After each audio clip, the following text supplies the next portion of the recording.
to Eclipse Games, the podcast where we bring you the latest in gaming news, indie reviews, and everything else under the sun.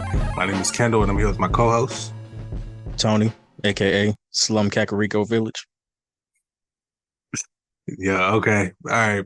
It's, again, these are artists that I love, so you cheating. That's not cool. Yeah. And games that I love. It's a cheat. I couldn't tell you if that is a good pun or not. I don't know. Doesn't matter. It doesn't matter. Sometimes it don't have to be good. It just got to fit. Facts. I'm not mad. But welcome back. You know, we are here for the week of October 9th. Back again for another episode. We didn't even mention last episode. We had our milestone 30th episode, man. We're far into this now. Yes, sir. We up there. We are getting close to my actual age, which is sad to say. You know what I mean? I ain't gonna tell y'all the number, but we'll keep that youth alive as long as possible. But for today's episode, I don't care. I'll be 50 still acting like this. Listen, facts. You know what I mean? I've told myself that there's two ways I can go as far as old age for me. I'm either going to be super fit, one of those old people that's hiking and doing all this extra shit, I'm running around shirtless at 80, or I'm going to be a fucking fat, mean old asshole. That's really the one that I see coming. Once I get to that age, there's a certain age where you've earned the right to be an asshole. Yes. Yeah. I can't wait. Waiting. Yep. Look, man, I've always said Eminem got it right. That motherfucker's still immature as fuck. He 55. Facts. You know what I'm saying? Dog, be a kid for as long as you living. Be a kid as long as possible. This adult shit is whack. It is not worth it. The only good thing about it is we can buy our own video games now, so that's pretty nice, Can't front on that. But with that being said, there's a lot of video games to buy this year. We are getting a lot of refreshes of franchises that we love. Stuff we haven't seen in a long time is coming back. We're getting the wrapped up finales of series. We're getting all type of shit this year. I don't have to say for the millionth time, it's been a crazy year. But since we're at this point with most of the games that we really like, we thought we'd take a moment and kind of look at the future, take some of our favorite franchises and determine where we kind of want them to go. What you want the future of the franchises that you really love to be. So I got a list of games that I got in mind. And there's some big ones to kind of start it off with. I don't know if there's anywhere in particular you wanted to start, Tom, but I got a few in mind that I kind of want to delve into. I mean, of course, the number one would be for me is Metroid. Yeah, that's on my list for sure. Absolutely. We're in an interesting place with Metroid too. That's gonna be an interesting conversation. See, and that's the difficult thing because we know, well, at this point, we hope Prime 4 is coming. Yeah. We got that one little bit of concept art 8-9 months ago, and it's been dark ever since. Don't even call it a concept art. That is a logo, my friend. We got a 4. That's all we got. I ain't talking about the 4. I'm talking about the concept art of Samus walking out the shit. Oh yeah, okay. Well, yeah, I guess. Yeah, Retro Studios made that their Twitter header for a little bit, and then nothing else came after that. Yeah, we're hoping. I don't know. Because Metroid Dread was such a definitive end to that 2D saga, because it's all in the same timeline. Right. It's hard to imagine what Metroid Prime 4 is really going to be. Because ideally, you would want to branch out and kind of fill in whatever gaps you can fill in the middle leading to Dread. Right. Oh, by the way, guys, before we continue, I just want to point out, just assume spoilers when we mention a franchise. We're going to talk about the latest point in that franchise. So spoilers are going to come. We're going to talk about the end of Dread and stuff like that. But continue. My bad. So with Prime 4, you have to do that in a way where it doesn't feel like you're shoehorning it into the middle of the timeline, which you factually are. Right. But it's got to feel natural and not feel like it's supposed to be some just pushed in jumping off point for something else. Yeah. And I honestly, I think that might be the issue with the delays, because it ain't like Retro don't know how to code. It ain't like they don't know how to program. They don't know what they doing making the game. It's definitely a thing of they're not sure what game they want to make. They could make it if they knew. And honestly, they shouldn't make it if they don't. Yeah, that's. I wouldn't be mad if they just came out and look, we don't know where we're going with this, so we're just not going to make it. It's like the director John Wick. I got 5, 6, 7, 8, 9. I got ideas for it, but if I can't come up with a good story, I'm not making this shit. Yeah, exactly. So I'm as bad as I want it, If they can't figure out a way to make it work, then don't go ahead and drop it. Now, as far as what I would want to see, I think we need to see the other bounty hunters that got introduced in the DS game brought to the forefront in like the console generation, but not in like a hunter setting or in this like weird competition single player storyline. I mean, we're pretty much done with Phazon. Yeah. We're done with the X Parasite. There's got to be some type of, let's take Metroid in a more mature direction. Everybody else is hunting Samus. Let's just go there. Like, they coming at her head. Galactic Federation to put some money on her head for some reason. Somebody framed her, or maybe the Galactic Federation just turned on her, and they about to put some money on her head. Right. Like, let's throw this shit at the dead end of the timeline and just start from there. And yeah, because Samus, when was the last time she really bounty hunted? You know what I mean? I mean, you need to bring that back into the forefront. We're kind of done. Well, no, because where I'm going with this is we're kind of done with that aspect of her after Dread. Well, I mean, it was really. I think this is the best way to do it, where you're the hunted. You know what I mean? Bring that aspect in the forefront in a way that's like fresh. You know what I mean? Yeah, but because I think you kind of turn her into a Han Solo type character, where she's still a hero because she's not going full anti-hero, obviously. But that bounty hunter DNA is still there, but you're taking it away from her, like from a name perspective. And you're just kind of making her this like wanderer. Like Samus would be the perfect old man Logan type character, where it's just, I'm just traveling and doing whatever without having the title attached to it. So I think turning everybody against her and making her kind of take that on would be the next step that I would take. That's a good place for Samus to end up. Like, you're right. She's a character that definitely has that lone wolf aspect. And it's interesting that you bring up Han Solo, because when you said like fitting the timeline in, fitting forward into the timeline rather, it made me think of Star Wars. Like, that's the kind of the place they are with like the Ahsoka series and Kenobi and all that stuff. Like, how do we make something happen? I don't know if you've caught up with Ahsoka. It just ended this past week, but I have purposely not watched any of it so I can binge it all. Okay, because it's fantastic. Like, I'm look, I have all faith in the world in Rosario Dawson when she does any nerd shit. All the faith in the world. For some reason, it just works. It just works. But in a similar sense, like, you kind of have to build it up in a way that doesn't disrupt what happens later, because we kind of know what's going on 2D wise, like with the Metroid 4, Metroid 5 being Dread. I don't know if I want them to revisit 2D Metroid like in a mainline sense.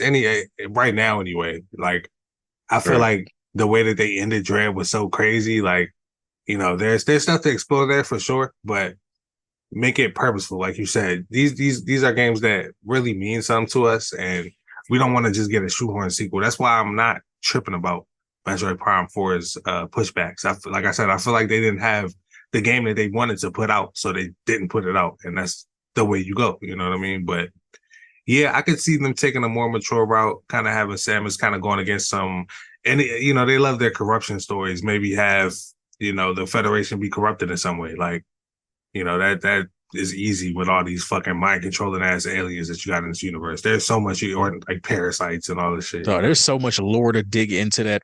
Like, I've spent days in the Wikipedia for that shit. There's a lot to do. Having just like replayed through Metroid Prime, 90% of my playthrough was reading shit. Like, just reading shit off the scanners is doing the shit I didn't have the patience for when I was 11. Exactly. Like, man, the shit that might have put people off, but it's fun, man, and it's so deep, and I really appreciate that. So I want to see that series come back in full. Like, I think you kind of wrapped up everything I could say toward that. I just wanted to get the grand scale that it deserves. Like, Nintendo games need to start making their games a little bit bigger, and I mean, don't get me wrong, like the latest Zelda, and we're going to get to Zelda too. That's on my list for sure.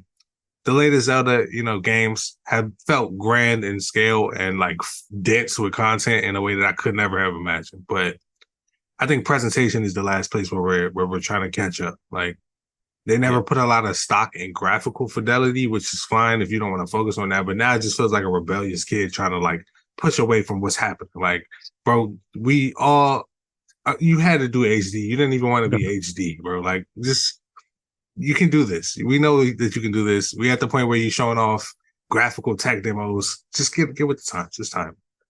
Yeah, no, that's a fact. I think that really is the missing piece for everything they do. Yeah, I mean, it looks straight. Like these games, the art direction takes them so far, but I can't think of a Nintendo game where I'm quite satisfied with the cutscenes aside from maybe Dread. Like, I mean, don't get me wrong. Some of the cutscenes in Tears of the Kingdom are incredible. Like some of the best like Zelda lore stuff I've ever seen. But having that as a continuous experience throughout the game will be incredible. Like we just don't get that for some reason. So speaking of Zelda, I mean, I'm kind of getting into it without meaning to get into it, but that's kind of where I would lean want. Right in, yeah, Yeah, right into it. I want Zelda to, for one, do that, like lean into the presentation aspect. You see how much people love that backstory and how we all immediately went and got those dragon tears. Like half the people didn't even fucking do the dungeons. Like I want to see what's going on in the fucking past. Like this is crazy. I want Zelda to take that run as far with it. Like you see how much people love when you delve into lore. And to be honest, the last few have done that more so than ever before. You look at Breath of the Wild, even with the way it presented his story and his world, it was so much to that shit. You can go find shit that like ties into old games and Skyward Sword before it. You know, that game was the most lore we've gotten from Zelda point blank. Like they straight up said, hey, we're going to define the timeline. Here's the start of it, and here's why it started. Here's where all this shit came from. Like, this is why I preach all the time, man. Celebrate Skyward Sword. Tell these people that we love this shit because I want more of that. Like, I want more of y'all to delve into what Zelda is and like the storyline behind it. But if we can get that and keep this open feel where I just want to explore the whole world, then we kind of have a perfect blend of Zelda game for me. I think that with Zelda, there has to be a balance now because you can't, like that open world style obviously is incredible. But the way they did it is something that you can't keep going back to. Like you look at open world games traditionally, Assassin's Creed, Red Dead, The Witcher. These are worlds where the story and the world kind of match up. Zelda is a game where the gameplay and the world match up. So they're so intrinsically tied to each other that unless your entire hook is going to be gameplay world, if you want that lore and you want that story to be more expansive, then the world has to match that. So at some point, they would actually probably have to go back to the old school formula. Somewhat more linear to kind of get that in there. Yeah. Yeah. Because like you said, Skyward Sword is kind of the lower point in all of it. Like it's the most clear, direct story that we've gotten. Even Ocarina of Time, for as great as the story was, isn't as cut and dry as it might have seemed in the moment. Right. But do you think we have to go back to that to get that? Because I feel like, you know, we're at a point where open world gameplay is so, like, we have such a defined way of doing it. Like, Nintendo can get with the go to this point in the next story, you know. If it was anybody else, I would say no, but you know how Nintendo is. That's the gameplay is king. Yeah. Like, you know what I'm saying? And that's the other thing I was going to say. Like, when it comes to going back to the open world thing, I almost pushed back because I was like, as long as they have a gameplay gimmick that makes it different, that's what they would need. Like the next one, you know, instead of, I don't know where you go after building anything. Like they gave us a fucking toolbox. That's the thing is you got two games where basically they did everything that you could possibly do with an open world game. Yeah, and like where do you go from here? I feel like it's going to be just, they're going to have to come up with a different Hyrule. This next one, you can give us somewhat similar gameplay and a Hyrule that stands out. Like there's got to be something about the world, maybe. You got to change timeline. You can do an open world Zelda in an Ocarina of Time world. And I think that's what they're going to have to do. They're going to have to, like you said, change Hyrule. So you might have to jump. I mean, you could go backwards in time. There's no real chronology to it where they're dropping the games in order. Right. You can go back in time. You can go forward in time. Yeah. But I think there has to be an established like kingdom and not just like this post-apocalyptic world. Because what they're doing with environmental storytelling in Breath of the Wild and Tears of the Kingdom is fucking incredible. Yeah. I mean, there's so much lore just in walking around. You don't have to read shit. Mm-hmm. This It's is like, just like you look at Celtic videos and he's got 30 minutes of just pointing out little monuments and stuff, and you can see what it means going back to an old game. So right. I think reestablishing Hyrule as a kingdom and an actual lived in world is the next logical step, and probably the only thing they would be able to do to avoid being stale. Because I Yeah, do think they did so much with Tears of the Kingdom that going back to that well would feel stale. I agree with that. And there's pros and cons to that type of storytelling. Like, people associate it a lot again with Souls games and whatnot, but just kind of telling your story through the environment can be awesome, but we kind of need a little bit of both in there. I think that one of the things I want to see from Zelda is not just to split the timeline. Well, first, before I talk about that, I just want to throw out there one thing they definitely could do to freshen up the open world thing is give us our open world like Wind Waker style game, like put it on the ocean. You know what I mean? Like that's Oh yeah, make travel an actual like gameplay mechanic. right, because that's already kind of how it was in Wind Waker. If you think about that gameplay loop, you were doing a lot of traveling and exploring the ocean. It just wasn't as full of content as it would have been if that game came out later. It was a GameCube game. They could only do so much. Right Thank God now, for Wind Waker HD. exactly, man. What an incredible game that's not on the Switch. Man, It's this crazy. should probably be on it. You think, right? Sometime before they kill the system. Yeah, yeah. But in any case, you could also solve that by giving us a new Zelda that kind of takes that same design philosophy. I think they really hit some out of the park.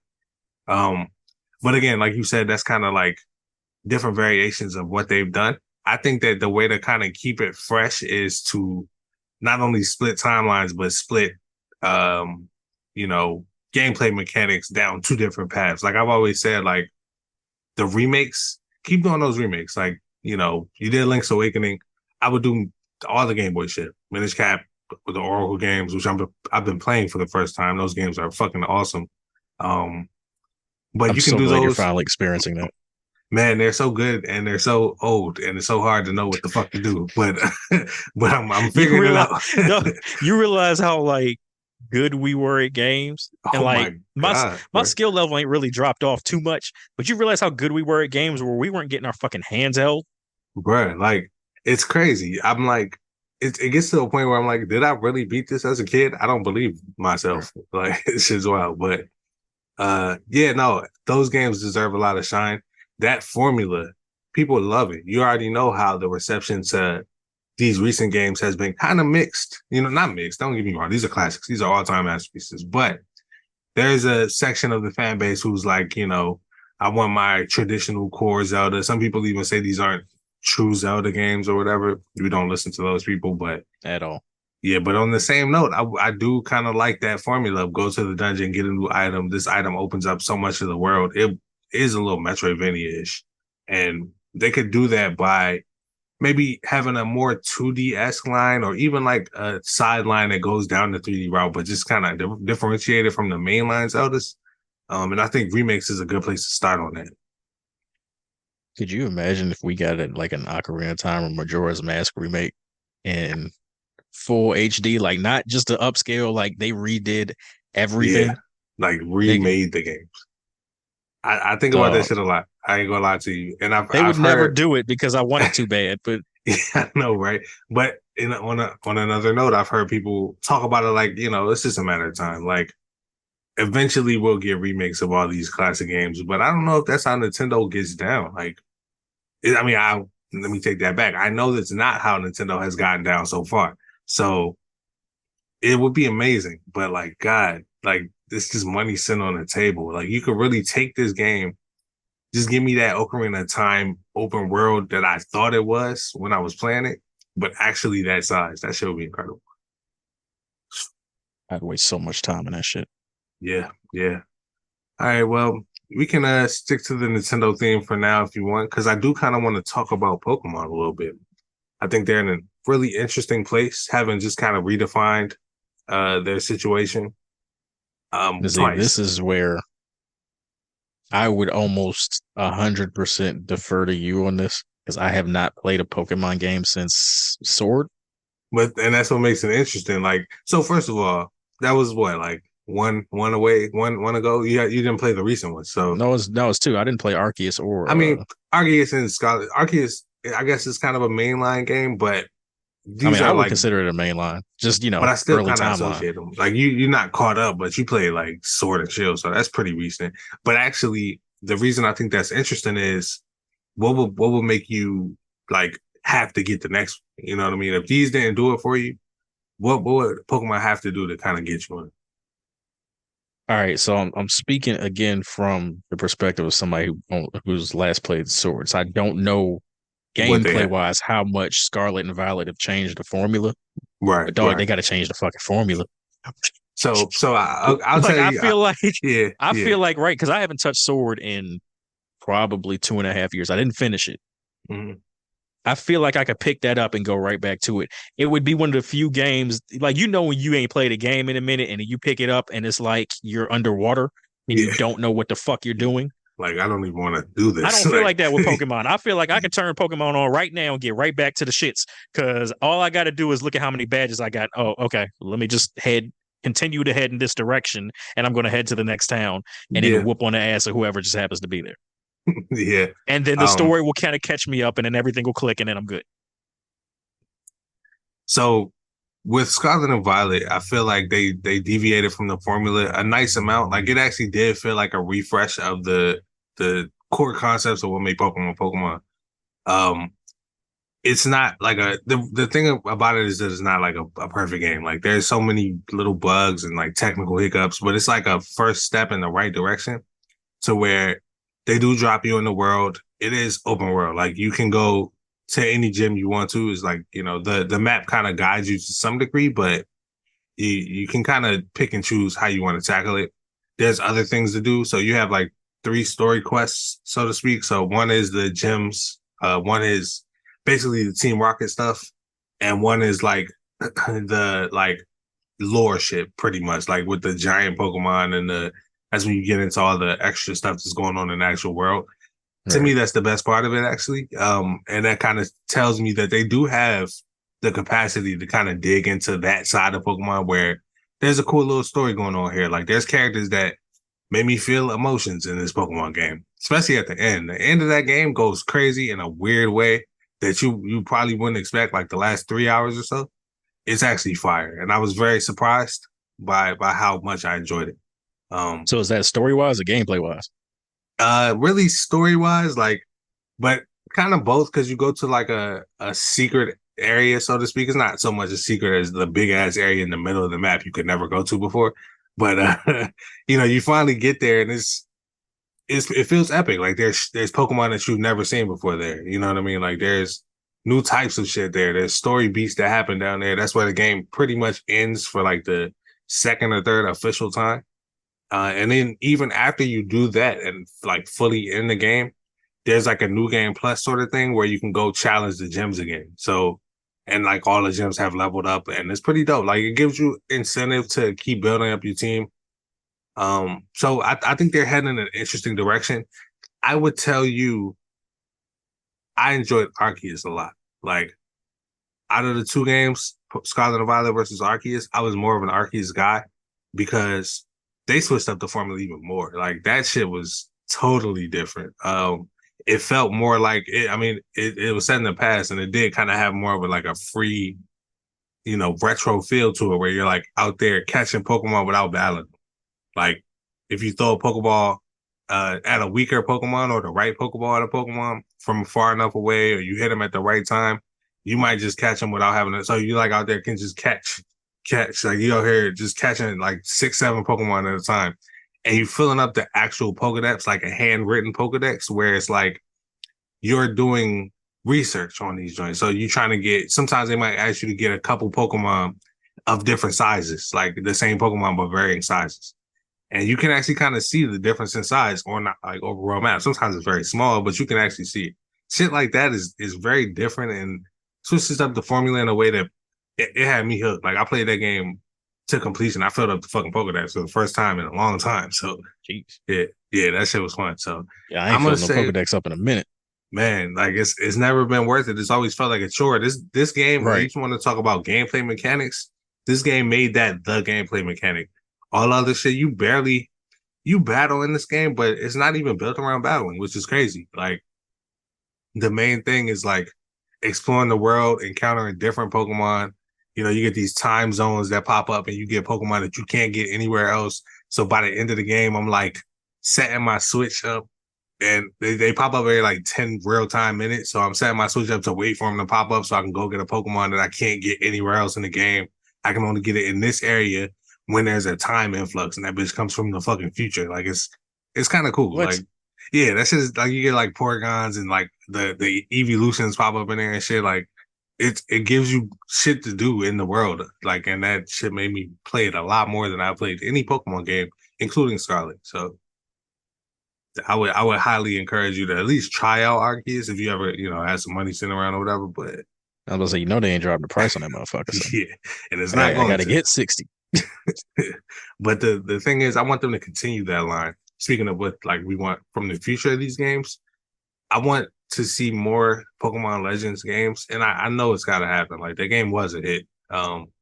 Explore some different timelines and some different areas. That one went back to like Sinnoh, which was like Region 4's area. Like you go back to Johto, bro. That game already has like pure old school Japanese rich cultural history and flavor to it, like with the tower and what I mean. There's so much history already there. The fucking there's a lot. There's a lot you can do there with the three dogs. Like they were already around back then with different forms. So give us You know that what's story. wild about Pokemon? Uh-huh. To this day, and I guess going as far as I've gone, but to this day, they have still not topped atmospherically Lavender Town.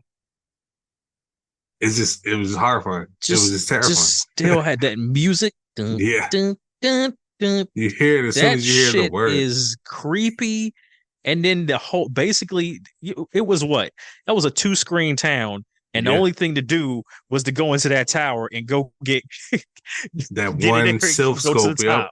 Yep. Yeah, that was it. That was the only objective. And it Yes. was the creepiest fucking shit. And It'll then live in like here that's forever. how you, learn about the Cubone and all that shit and Yeah. dealing with ghosts and Man. Gotta there catch like was the way that Gassies used to pop up as like an uncatchable fucking legit ghost, and you gotta like yeah. use the item to change them into Gassy and catch it. Man, like Nothing. they They really still did. haven't topped that. They really did peak on that. And there's certain aspects of Pokemon that I feel like nostalgia's working against them. It's gonna be hard to top. Like, I mean, honestly, even just adding another 100 Pokemon next generation, like I'm always excited to see what new Pokemon come out. Even if I fall off, I'm like, let me check out what kind of shit they got going on. But nothing tops being a kid and having 151 and you just being like, okay, there's 151 and I know all of them. I've drawn them a Right. million times. Bruh. Wait, there's 100 more? Like that shit was a first and it was, Niggas so used to know 151 in bro, order. straight up. Like I can probably still do at least a few of the Poke Raps from the end of the episodes. Like it's just crazy. But it's gonna be tough to overcome that feeling and capture that again. But I think those games are a good way to kind of delve down the direction. All right, so let's see what else you got on your list since that was definitely a Kendall centric entry. No, I think you mentioned it when you texted me because this topic was your idea, but God of War wasn't like when I read the idea, it wasn't in my head, and then when I read it in the text, I was like, that's one that. So my belief has always been that Kratos has to die. Mm, mm, I don't want interesting. an Atreus centered game. And that's not from like the negative gamer perspective of who wants to play with Atreus. But give us Atreus after we're done with Kratos. Mm, We're not done with Kratos.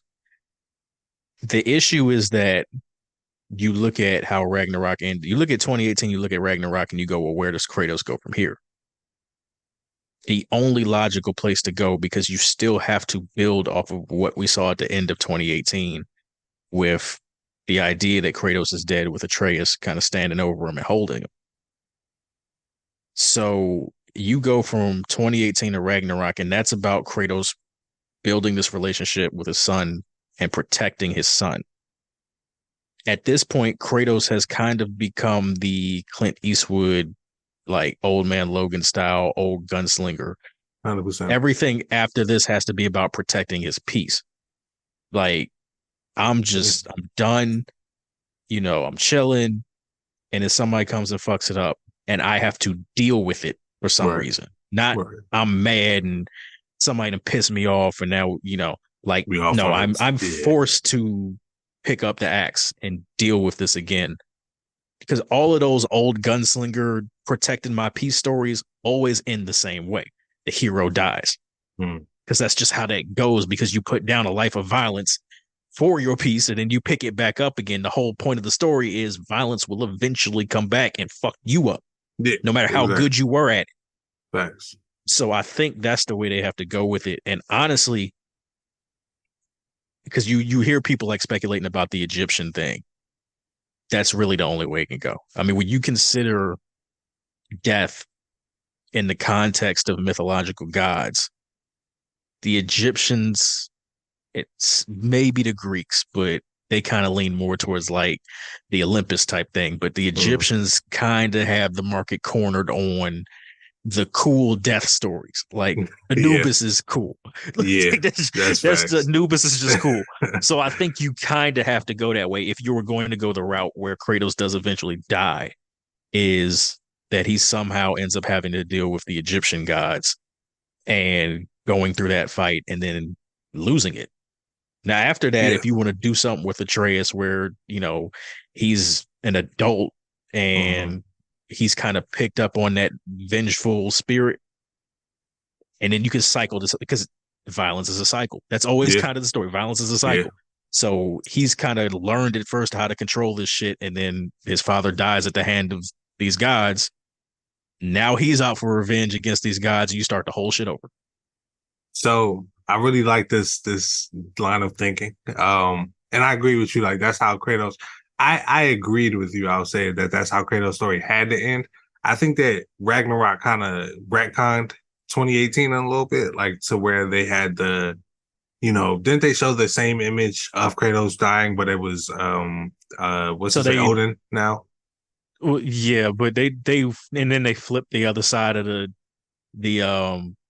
prophecy, and Kratos is being like praised, and he was being celebrated and shit like that. And I kind of like that as like you changed your fate, you know what I mean? Like, this is the altar, especially since they went and met the fates and they were like, I can't change shit, fuck you, you're trash. But so that's the thing about the whole violence is a cycle storyline. You can't change your fate. That's the point. But I like the idea of leaving this Kratos alone. Here's my bold concept. I got two games in my mind right now. One, I do think I want a Thrud / Atreus game, like one or the other or both. Yeah, like I want them to kind of both be involved, and that can kind of be like a adolescence, young adult sort of thing. Like they're a little older than they were in those games, but although before you go into that, they did do Angrboda very dirty. I thought she was a great character. They did her dirty. Yo, I loved Angrboda. I love that whole portion with her too. Like I thought it played like a fucking fairy tale, and I thought that she was incredible. But I know a lot of people didn't like it. It's whatever. That was like one of my favorite parts of the game. But I feel like I know that her story, she's better off mysterious. Like, she's better off kind of popping up sometimes, doing her thing. She was the whole Deus Ex Machina in that game. So I feel like doing an Atreus through game will kind of give them an opportunity to resolve some story beats with them. And then what I want to happen is basically we starting fresh in the Egyptian world with a young Kratos who's been reborn. Like, Kratos has died and like he's become a god. So now he's been reborn in another, like, another sense. Because, these gods, they're all the gods of the same shit, born in different timelines. So maybe kind of explore that a little bit. And maybe this young Kratos has the fire of the OG Kratos. Maybe tell a story about that type of Kratos with, this sense of storytelling that y'all have now. He could be wrestling with what his past self has learned, but also have his old self's flames in that story. I want a grown ass Atreus. Like I'm talking about like old Atreus, not like Logan type shit, but I want like I seen some things Atreus. You know what I mean? Mid-30s, early 40s. Yeah. I want him to pop up off some like I've been traveling multiverses type shit. Meet him, his father, so to speak, or his reincarnated father, and then kind of have whatever dynamic. He doesn't have to be like a central focus in the game, but that's how I would tie that all together, like and get us into a new phase of God of War. Because I think this Kratos' story is kind of over in my eyes, and I like how it ended. Corey, hit us up. We got ideas. Yeah, That's all that this really circles around to. We got straight ideas. up. Listen, I know that this is our content. If y'all want to straight up steal that, please feel free. Just Facts. shoot me a free copy. That's my licensing fee. That's it. I want to play That's it. Just make it so I ain't got to pay for it. Straight up, 2 free copies. That's what we asking. I know the price just double, but we negotiate. But let's see what else we got on this list. I got some interesting stuff. 2 seconds ago, price wasn't 2 seconds now. Price. Yeah. Facts. You know what I mean? Fat Joe taught as well. But yeah, I got a few interesting series on here. I feel like this is going to end up being one of those topics we come back to because we can Star go for Fox like 99. Man, listen. I'm just gonna keep saying that shit till it happens. So let's talk about how fucking fire F-Zero 99 is real quick because that game feels like it was supposed to be this. It's just so much fun. If you haven't played it, and you have chaotic.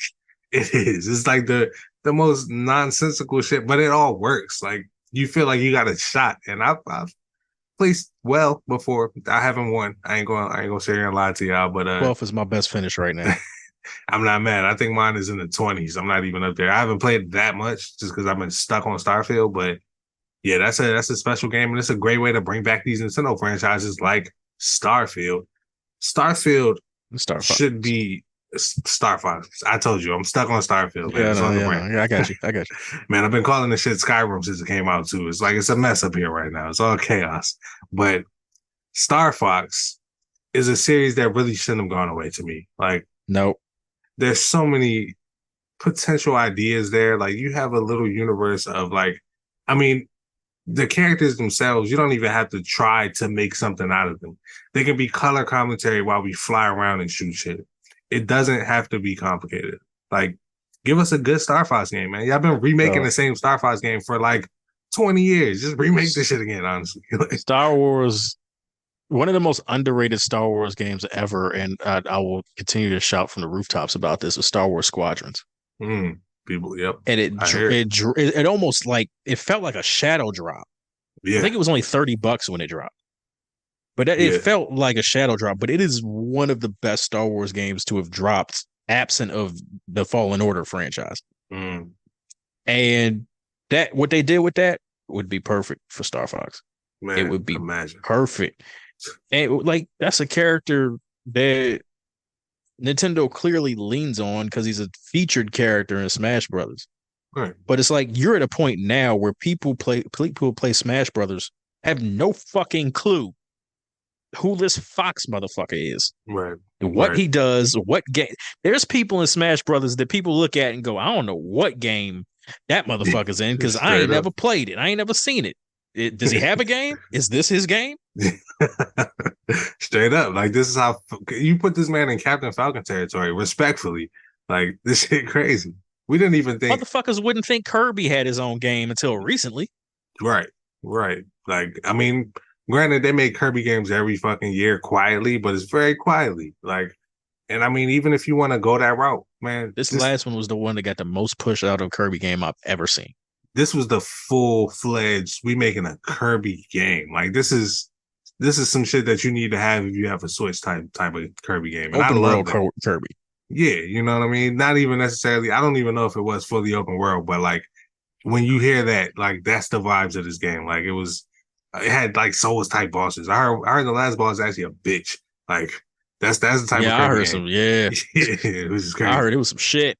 I played the demo and that little monkey boss, not that it was difficult, but it caught me off guard that I had to try. You know what I mean? Like, oh, yeah, that's the thing about Kirby game. You don't really feel like you got to put any effort into the shit. man, I like Kirby as a character so much, and I've never been a huge fan of Kirby games because they're too easy. Like, it's just a little bit too easy for me.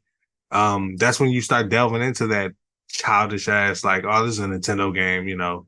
Right. But it's wonderful for that. I love that. But I would also like a little bit of challenge, and I like that they gave us that a little bit. They gave us like a full on game. So Kirby's in a good place. Kirby needs to keep doing what Kirby's doing. We ain't got to talk about him on this list, but Thanks. we got a couple games. I would love to see Star Fox not even take a more mature approach the way that is more mature for Kirby. You know what I mean? Like Kirby ain't cursing, but that shit is a little bit more mature than the average Kirby game. So some that takes itself a little serious would be cool. Just a little serious. You ain't gotta be fully serious. Man, you know, like we still having fun. We still just goofing around. So before we end the episode, there's one franchise that I have to talk about. I don't even know where I'm gonna go with it, but we have to talk about Mass Effect. Mass Effect about to make its grand return. Andromeda was received how it was received. You know, it probably wasn't as bad as we pretended or received it, but none of us have gone back to it. I know we haven't. I tried. Yeah. Like recently, I tried. Okay, it was 20 minutes, man. That's all I could do. And the thing about that game is that I think it has some of the best, it has the best gameplay out of any of the Mass Effect games, just by default. It's like the most modern, you know, the gunplay and like strafing, shooting, flying around is dope. The cities are cool. The way that you can interact with certain stuff is cool. Characters suck. Maybe if I when I get done with Cyberpunk, because I can't, like I said, other than like Spider-Man 2 and Super Mario Wonder, I'm probably tapped out for the rest of the year, maybe for the next 6 to 7 months. Yeah. Maybe I'll dig back into it and try and give it another shot. But I feel nothing when I play it. That's the thing. Like Mass Effect has so much heart. It's Mass Effect Andromeda needed a little bit more of like whatever it is Starfield is tapping into, because Starfield lacks some of what Mass Effect has, but it has some of what Mass Effect is going for, like that sense of wonder and space exploration and shit. Mass Effect Andromeda had the pieces for that. They had one of the coolest new alien species I've seen in the series. You know, they had, like I said, the worlds were fun to explore and interesting, and you go into new places and shit. And then I'm just like not attached to anybody here. Like I can't remember any of the characters' names. I remember that there was a Asari, but she was kind of goofy, but I don't remember her name. Like, you know, it was just kind of a forgettable experience. So I think that they know what's up. Like I think they know kind of that they Thor, Love and Thunder this shit a little bit, and we're gonna have to get it back on track, and we will. But I have a controversial question.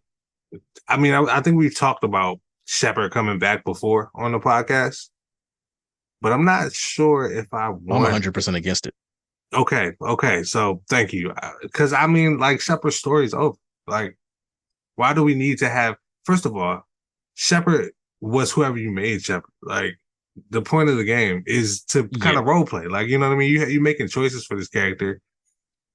If they can hit on another character, like he was stoic leader, like you can get another Shepard in there if you write the game well. It's not that Shepard was all that special as a character, is that the games are that special and that they wrote it to where the protagonist, you, could feel like a goat, a legend. Like, you know, and that's why we walked away feeling like our character was great. You never feel that way about like Fallout protagonists, you know what I mean? But nah.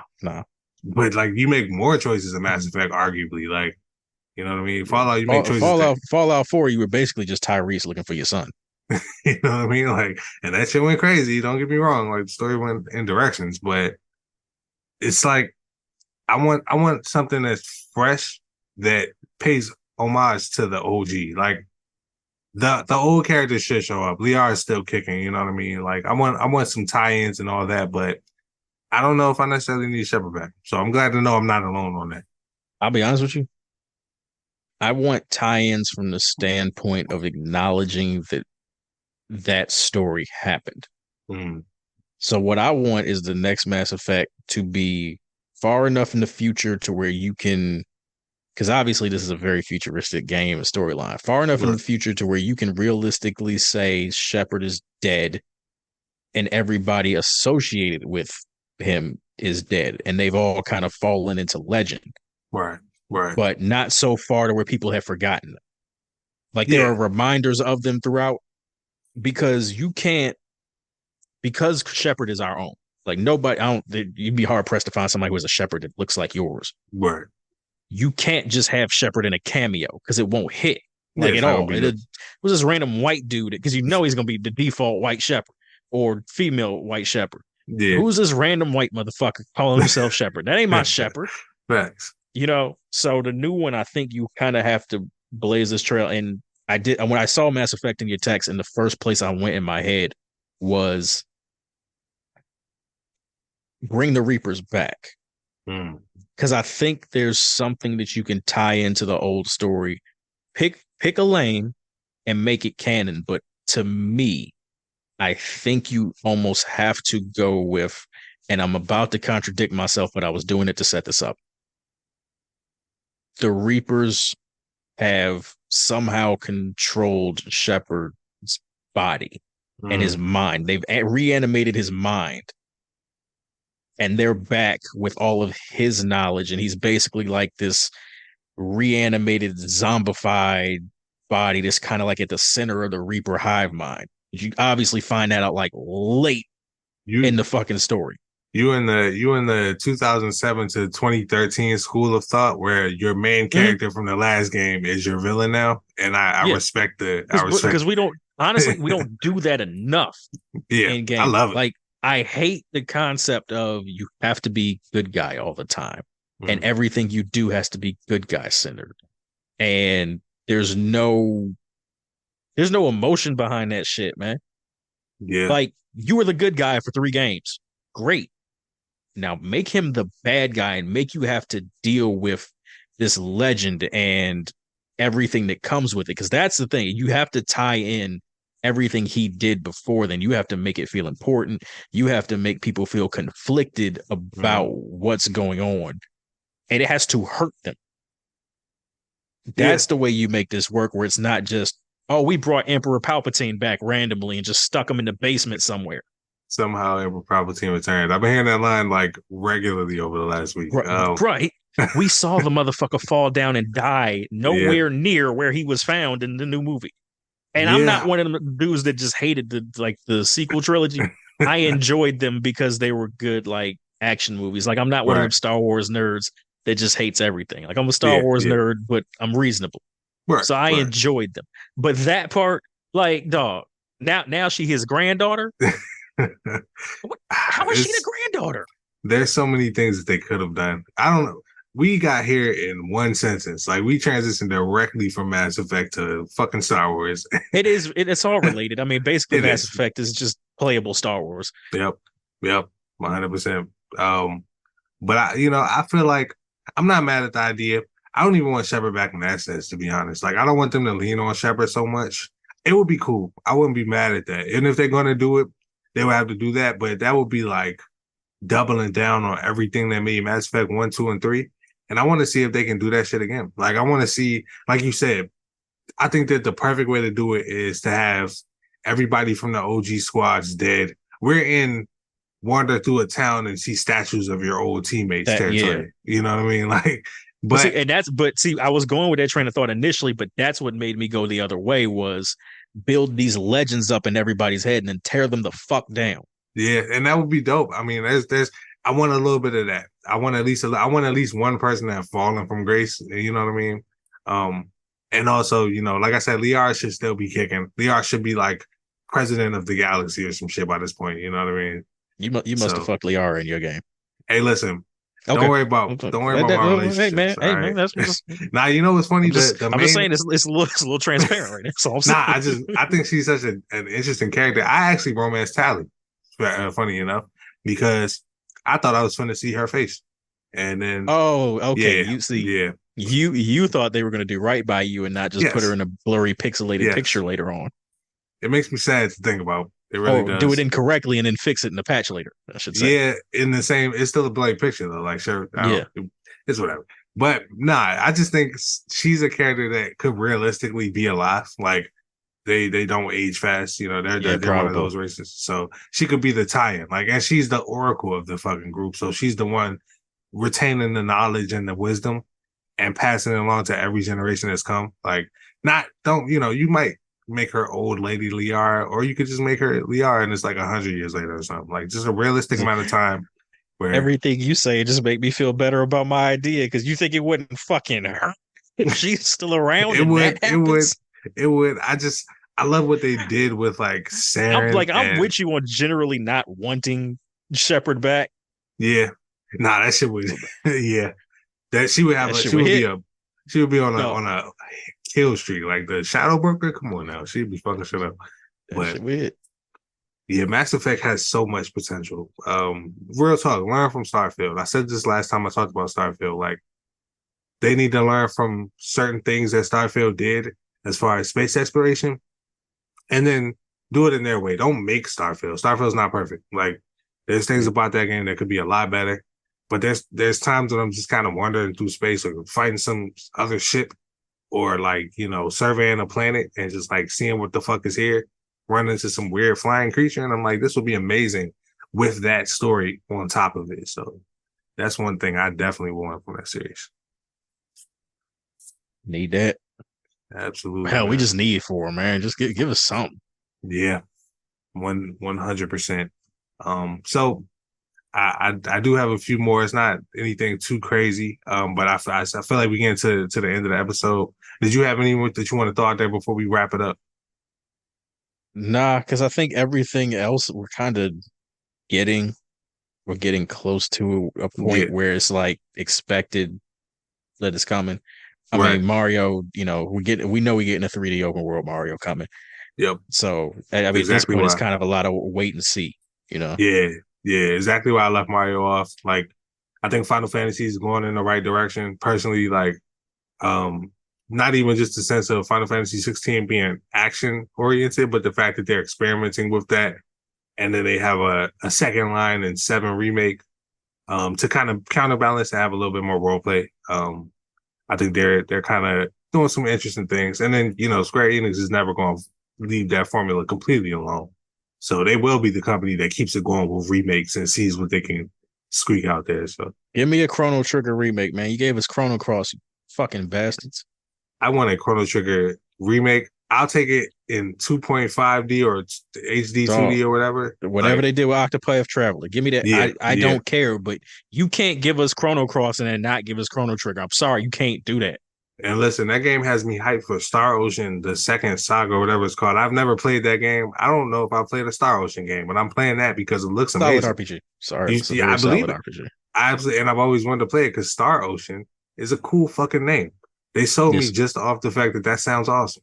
So to have this game come out and actually look like something that I'd play now, and it's a remake of that game, why are you sitting on Chrono Trigger? What are we doing? Why are we doing this? What are we doing? It's crazy. Anyway, let's not start on that. We're gonna go ahead and wrap the episode up.